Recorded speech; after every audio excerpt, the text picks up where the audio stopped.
ನಟ ಸೈಫ್ ಅಲಿ ಖಾನ್ ಅವರ ಮೇಲೆ ನಡೆದಂಥ ದಾಳಿ ಪ್ರಕರಣಕ್ಕೆ ಸಂಬಂಧಪಟ್ಟಂತೆ ನಾವು ನೋಡ್ತಾನಿದ್ದೀವಿ. ಇಲ್ಲಿವರೆಗೂ ಒಂದು 3 ಜನ ಆರೋಪಿಗಳು, ಈಗ 3ನೇ ಆರೋಪಿ ಸಿಕ್ಕಿದ್ದಾನೆ. ಆರಂಭದಲ್ಲಿ ಒಬ್ಬ ಸಿಕ್ಕ, ಅವನು ಕರ್ಕೊಂಬಂದ್ರು, ಅನುಮಾನದ ಮೇಲೆ ಅವನಲ್ಲ ಅಂತ ಗೊತ್ತಾಯಿತು, ಬಿಟ್ಟು ಕಳಿಸಿದ್ರು. ಇನ್ನೊಬ್ಬ ಸಿಕ್ಕ ಬಾಂದ್ರಾ ನಿಲ್ದಾಣದಲ್ಲಿ, ಅವನು ಬಿಟ್ಟರು. ಈಗ ಮತ್ತೊಬ್ಬ ಸಿಕ್ಕಿದ್ದಾನೆ, ಇವನೇ ಫೈನಲ್ ಅಂತ ಹೇಳಲಾಗ್ತಾ ಇದೆ. ಈ CCTVಯಲ್ಲಿ ಇದ್ದಂತಹ ಆ ಶಂಕಿತ ಏನಿದ್ದಾನೆ, ಅವತ್ತು ಪ್ರಯತ್ನ ಏನೋ ಆತನ ಸೈಫ್ ಅಲಿ ಖಾನ್ ಮೇಲೆ ದಾಳಿ ಮಾಡಿದಂಥವನು ಇವನೇ ಅನ್ನೋದು ಈಗ ಕನ್ಫರ್ಮ್ ಆಗಿದೆ ಬಹುತೇಕವಾಗಿ 75%. ಈತ ಬಾಂಗ್ಲಾದೇಶಿಯ ಪ್ರಜೆ ಅನ್ನೋದು ಗೊತ್ತಾಗ್ತಾ ಇದೆ.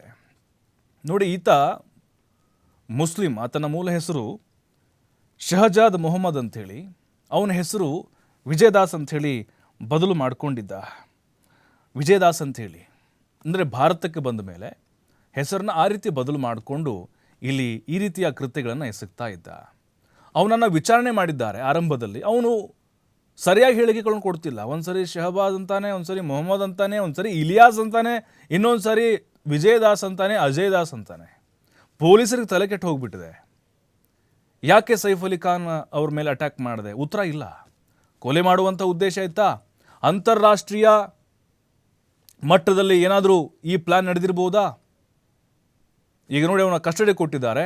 5 ದಿನಗಳ ಕಾಲ ಕಸ್ಟಡಿ ತೆಗೆದುಕೊಂಡಿದ್ದಾರೆ ಮುಂಬೈ ಪೊಲೀಸರು. ಇವನು ಸುಳಿವು ಹೇಗೆ ಸಿಕ್ತು ಅಂತ ಹೇಳಿದ್ರೆ, ಈತ ಅವತ್ತು ನೋಡಿ 2:30ಕ್ಕೆ ಅಟ್ಯಾಕ್ ಆಯ್ತಲ್ವಾ ಸೈಫ್ ಅಲಿ ಖಾನ್ ಮೇಲೆ, ಅವತ್ತು ಬಾಂದ್ರಾ ರೈಲ್ವೆ ಸ್ಟೇಷನಲ್ಲೇ ಮಲಗಿದ್ದಂತೆ 7 ಗಂಟೆವರೆಗೂ. ಇನ್ನೊಬ್ಬ ಯಾರೋ ಕಟ್ಟಡ ಕಾರ್ಮಿಕ ಈತನ ಗುರುತು ಹಿಡಿದು, ಅಂದರೆ ಆ CCTV ಫುಟೇಜ್ಗಳೆಲ್ಲ ವೈರಲ್ ಆದಮೇಲೆ ಪೊಲೀಸರಿಗೆ ಮಾಹಿತಿ ಕೊಟ್ಟಿದ್ದಾನೆ. ಜೊತೆಗೆ ಅವನು CCTV ಕಂಡಲ್ಲಿ ಎಲ್ಲ ಕಡೆ ಮುಖ ಮುಚ್ಕೊಂಡು ಓಡಾಡ್ತಾ ಇದ್ದ. ಹಾಗಾಗಿ ಅವನ ಚಲನವಲನ ಇದೆಲ್ಲವನ್ನು ಕೂಲಂಕುಷವಾಗಿ ಆಳವಾಗಿ ತನಿಖೆಗಿಳಿದಾಗ ಮುಂಬೈ ಪೊಲೀಸರು ಆತನನ್ನು ಈಗ ಬಂಧಿಸಿದ್ದಾರೆ, ಕಸ್ಟಡಿ ಕೊಟ್ಟಿದ್ದಾರೆ. ಇವನೇ ಆರೋಪಿ ಅನ್ನೋದು ಬಹುತೇಕವಾಗಿ ಖಾತ್ರಿಯಾಗಿದೆ. ಈತ ಅಕ್ರಮವಾಗಿ ಭಾರತಕ್ಕೆ ಬಂದಿದ್ದ. ಸುಮಾರು 6ರಿಂದ 7 ತಿಂಗಳಾಯಿತು ಮುಂಬೈಗೆ ಬಂದಿದ್ದ. ನಟ ಸೈಫ್ ಅಲಿ ಖಾನ್ ಮೇಲೆ ನಾನು ದಾಳಿ ಮಾಡಿದ್ದೇನೆ ಅನ್ನೋದು ಗೊತ್ತೇ ಇಲ್ವಂತೆ ಅವನಿಗೆ. ಏನೋ ಬೆಳಗ್ಗೆ ಎದ್ದು ನೋಡಿದಾಗ ಮೀಡಿಯಾಗಳಲ್ಲಿ ಅಥವಾ ಅಲ್ಲೆಲ್ಲಿ ಜನ ಮಾತಾಡ್ಕೊಳ್ತಾರೆ ಅದನ್ನು ಕೇಳಿಸ್ಕೊಂಡು, ಓ ಸೈಫ್ ಅಲಿ ಖಾನ್ ಅಂದ್ರೆ ಈ ನಟನ ಅವ್ರ ಮೇಲೆ ಅಟ್ಯಾಕ್ ಮಾಡಿದ್ದ ಅಂಥೇಳಿ ಅವಾಗ ಭಯಭೀತ ಆಗಿ ಅವನು ಅಲ್ಲಿಂದ ಎಸ್ಕೇಪ್ ಆಗಿದ್ದ ಅನ್ನೋದು ಪೊಲೀಸರ ತನಿಖೆ ವೇಳೆ ಗೊತ್ತಾಗಿದೆ.